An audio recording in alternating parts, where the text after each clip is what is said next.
ফাগুনের সূর্যে উত্তপ্ত হাওয়ায় দুলছে লিচুর মুকুল। মৌম গন্ধে সুবাসিত জনপদ, বাগানীরাও ব্যস্ত গাছ পরিচর্যায়।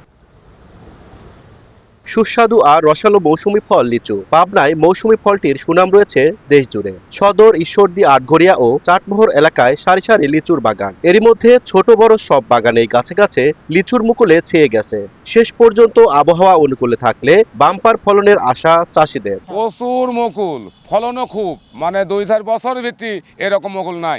মিল পরে ঝড়ঝাঁটি যদি হয় তাহলে আর আমার ধরেন করার কিছু নেই। এবার আশা করা যায় যে ভালো একটা ফলন পাওয়া যাবে। ঝড় বৃষ্টির কারণে ফুল ঝুড়ি পুড়ি যাচ্ছে, এর কারণে মধুটা কম হচ্ছে। আবহাওয়া সহ সবকিছু ঠিকঠাক থাকলে এবার প্রায় 600 কোটি টাকা লিচু বিক্রির আশা কৃষি বিভাগের। এবছর লিচুর ব্যাপক সমাগম হয়েছে এবং আমরা আশা করি আমাদের লক্ষ্যমাত্রা যেটা 4700 হেক্টর জমিতে লিচু আবাদ হয় পরিকল্পিতভাবে, এবছর আমরা লক্ষ্যমাত্রা অতিক্রম করতে পেরেছি এবং উৎপাদনেও আমরা লক্ষ্যমাত্রা অতিক্রম করতে পারবো বলে আশাবাদ। জেলায় 4624 হেক্টর জমিতে লিচুর বাগান, যা থেকে উৎপাদন লক্ষ্যমাত্রা 34,998 মেট্রিক টন।